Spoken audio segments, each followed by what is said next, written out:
ये एक ऐसा प्ले है जो आप सीन टू सीन अगर आप मिस कर जाएंगे आप एक सबक मिस कर जाएंगे, but it's so well defined even though अगर आप देखें कि ये लड़का जो है he is very lucky that he found this Malang because his life could have turn the other way also if he found some kind of a creepy character or criminal or और anything. हाँ जो उस but you know he finds the right person but through that person वो अपनी life experience and I think the thing that I really loved about it is कहता है कि तुम कौन हो, अपने आप को तुम कैसे डिफाइन करते हो, ये तो नाम तुम्हारे अब्बा ने तुम्हें दिया है.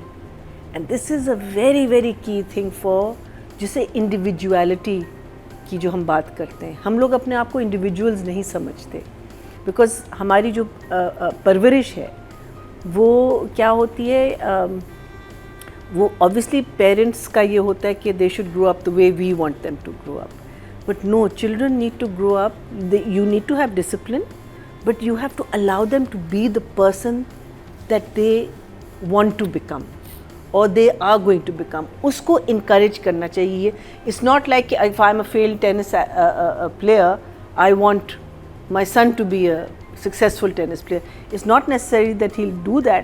और वो आपको खुश करने के लिए एक टाइम तक करेगा, फिर रिबेल करेगा या करेगी, you know. So वो चीज़ I felt was very very beautifully brought in to this whole scenario कि तुम first discover who you are. Meaning अगर तुम अपने आप को एक नाम देना चाहते तुम क्या नाम देते? Something to think about. मुझे भी नहीं जवाब आ रहा था. हाँ, इसका तो मुझे भी जवाब नहीं समझ आ रहा था. हाँ, बट इट्स मुश्किल सवाल. It is because who are you, what is it that defines you. और हम लोगों को इस चीज़ से भी डिस्करेज किया जाता है कि अपने बारे में ज़्यादा मत सोचो, इट्स कंसीटेड और it's, but you have to think about yourself, you have to look after yourself. And one of the most amazing things which I realized much later on in life was that when the oxygen falls in a plane, आप अपने आप को पहले oxygen लगाते हैं, बच्चे को नहीं. और मैं कहती थी ये क्या बात, you know, आप माइंड में सोचते नहीं, you'll but you by the time you get to the child you'll be gone. So that to me was such a perfect analogy someone had given. So I thought ये this part of the thing of the girl coming और फिर वो जो बातें करता है about respecting her decisions and for me this drama is some other level, एक और ही मखलूक है. Is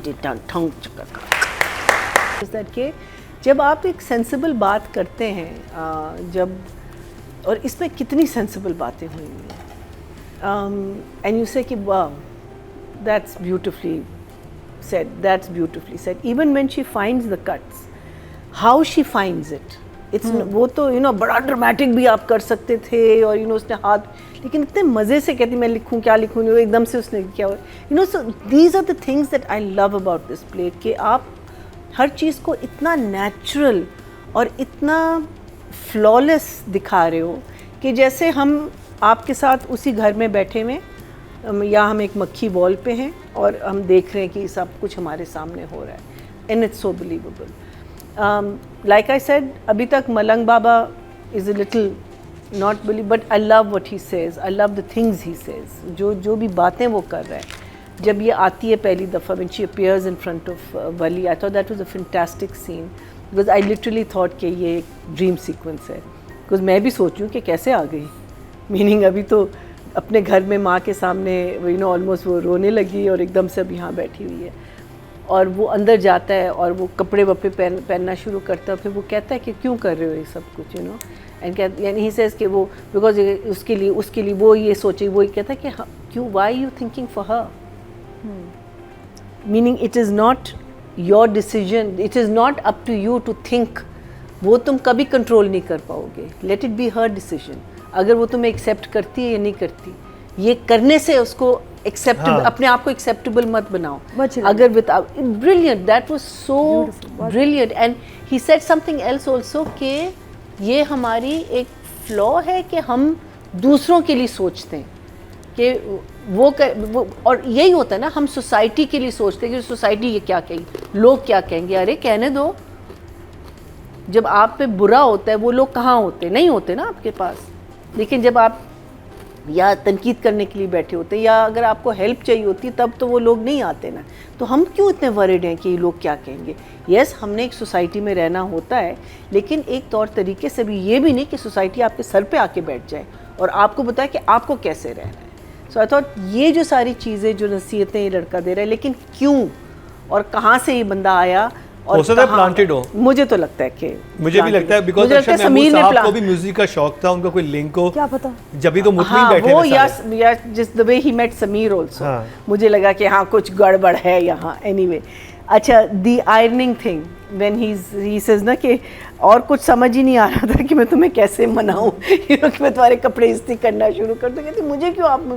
and again beautiful thing, घर में एक गड़बड़ होती है, घर के अंदर कुछ होता है, हर बंदा अफेक्ट होता है।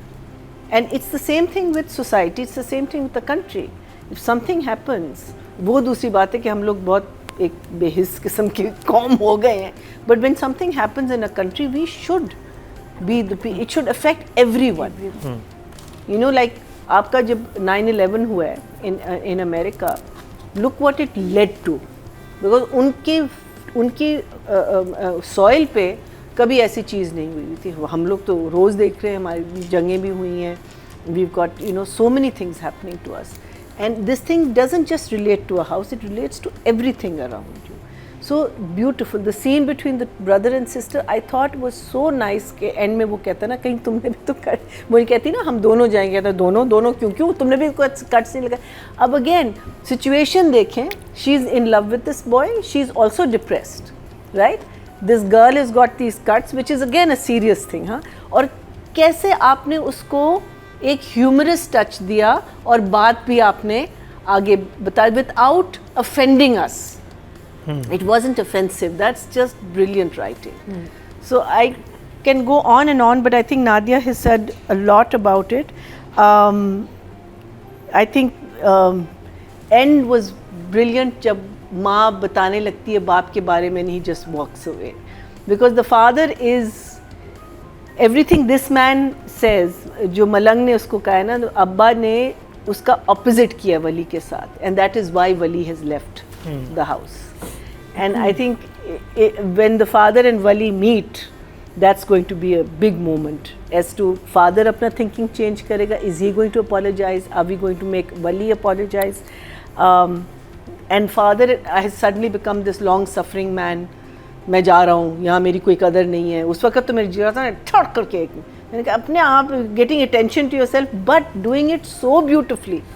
He's doing it so well. I think Numan is playing this character so well that I can believe that here is this person who is a dad who has gone through this. He's a little bit self-centered, but he has his family too क्या कहते हैं in his mind कि ये मैं कर रहा हूँ तो फैमिली के लिए कर रहा हूँ, बट चलो जी टर्न दे देते हैं दोनों को, उससे इन्हांस आपको एक वो सहारा मिल जाता है। बट जब आप एक बिल्कुल सीधा रोल प्ले कर रहे हैं, these two kids are playing the role of young kids who are falling in love with each other. It is very difficult. I could not do romance. I could not do romance. And for me, I would give them 20 for the way they are doing it. Because ना उनकी आंखों में कोई बदमाशी है, ना उनकी आंखें आपको कह रही हैं कि यार इसके तो इरादे कुछ और हैं. There is an innocence, respect, believability कि ये दो बच्चे जो हैं, एक awkwardness है कि हम क्या कहें एक दूसरे को. इतने अरसे बाद जब ये मिलते हैं, दोनों जब बैठे होते हैं, वो सीन क्या सीन था. और वो कह रहे हैं हाँ मैं ठीक हूँ, और फिर वो जो कहती है इतने मज़े से, अब हम सच बोले, अरे मैं हिल गई उसके बाद ना. Because both of these children, even though immature हैं in many respects, लेकिन एक maturity भी है उनमें, एक सेंस है बच्चे. हाँ, because again परवरिश, right? लड़की की क्या, बिकॉज उसको पता है कि मैं किस घराने से आई हूँ, उसको पता है मुझे कैसे बिहेव करना है. That scene you were talking about the mother, I totally forgot about that scene. I shouldn't have, because that was a brilliant scene. brilliant scene. और यही है, it's the mother's तरबियत that's made this girl the way she is, not the father. Father तो you know he's like ऐसा होगा या नहीं होगा. Father is the trump, be my way or not, you know, बस खत्म, आगे बढ़ो. But father is also slowly changing. I love his slight वो बुक वाली softness, सेक्शन क्या, हाँ? बुक वाली बात क्या थी कि वो नहीं मुझे समझ आई. उसने मीनिंग उसको शायद कहा है कि मैं बुक लेने जा रही हूँ या मुझे उससे ये पता चल गया कि ये झूठ बोल रहा है. उसको पैसे चाहिए. फिर पता चल गया उसको मीनिंग कुछ कि बेटी झूठ बोल किताब रही नहीं है. हुई, she needs more money Yeah. basically because she's going, she meets वली ना, तो वली वली के पैसे लिए नहीं है. अच्छा, खाने पीने के बाद तो मुझे वो पैसे नहीं मांग क्लियर रही हुआ है. कि क्यों कुछ बुक था, देख के वो हाँ. उसको अब ये पता चल गया फिर झूठ बोल रही Okay. है. नहीं, बुक उसको तो ये आई पता चला हुई कि है. बुक तो आई हुई है, फिर पैसे क्यों मांग रही है. हाँ. तो क्योंकि पैसों जब का आपको मसला है. तस्वीर भेजी हुई उसी बुक की भेजी हुई जो बुक ऑलरेडी हाय पड़ी हाय फिर फंस गई बच्ची फिर फंस गई. So I think the scene on the bus, the scene on when he starts breaking down, जब वो आके उसके कदमों में बैठती है, just the way it is handled by them, the director, what is written, what is coming out of them, I think it is brilliant. I think they just have done such a believably fantastic job. So for me it's a 10. And it's for the entire cast, everyone. अगर हम किसी को भी जज कर रहे हैं